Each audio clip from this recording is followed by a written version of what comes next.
We are hoping to hear back from the provincial government in January. That's what we have been told. There's a likelihood of hearing back from them. The Ministry of Education understands how important it is for new schools in the Willoughby area. It was the ministry itself that said to us, the Willoughby Slope is one of the 3 fastest growing areas in the province. Willoughby Slope, next door in Surrey, and believe it or not, Souk on Vancouver Island are the 3 areas in the province that, in their view, need their attention. We're coming up to a provincial election in the spring, so that we are optimistic that perhaps we may get 2 out of 3 of those projects approved. We have 2 cabinet ministers here, Mary Polak and Rich Coleman, who have agreed to support our capital plan submission, and they're doing what they can do in Victoria to support that going ahead. We believe, because of the extensive consultation that we went through in the community and the overwhelming support that we have for the plan, will be understood by the ministry as well, that the community is behind this. So we're very hopeful that it will move forward. We have shared that plan with City Council, Township Council, shared it with various media outlets. Sandy Wakeling, who's the guy over there, is our communications officer, and wherever and whenever he gets that information out. And we are finding that as we talk to people on the street, they have a very good understanding of what it is that we have proposed.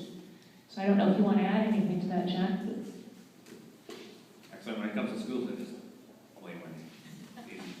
But no, we do have to, and I talked about that committee we saw some issues. There's definitely the growth that Langley is experiencing, and the schools are very connected. It's very important that we work together very closely with the school board and ensuring that we're growing and they're growing with us.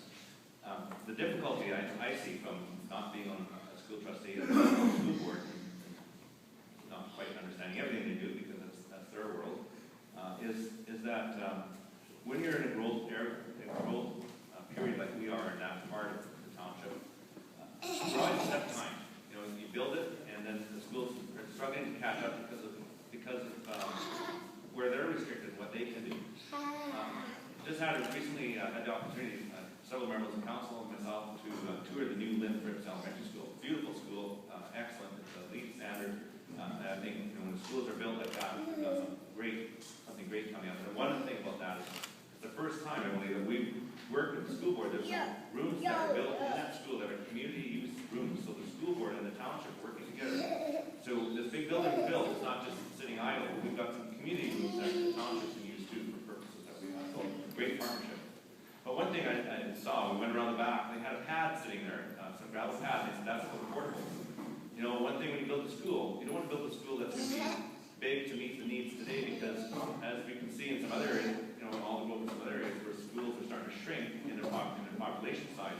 So you build a school of a certain size that will take you through the future, but you know there's going to be that bulge of students going through, and plan for the portables. So I don't think portables are something that we can say no to, because they help utilize that space, and then when the school population shrinks a bit, the portables leave again. So it's a difficult thing to plan to make sure it all works perfectly, but I think this, what's happening now with the school infrastructure plan that they have for the new school, with the growth that we're seeing in Willoughby, that we are going in the right direction.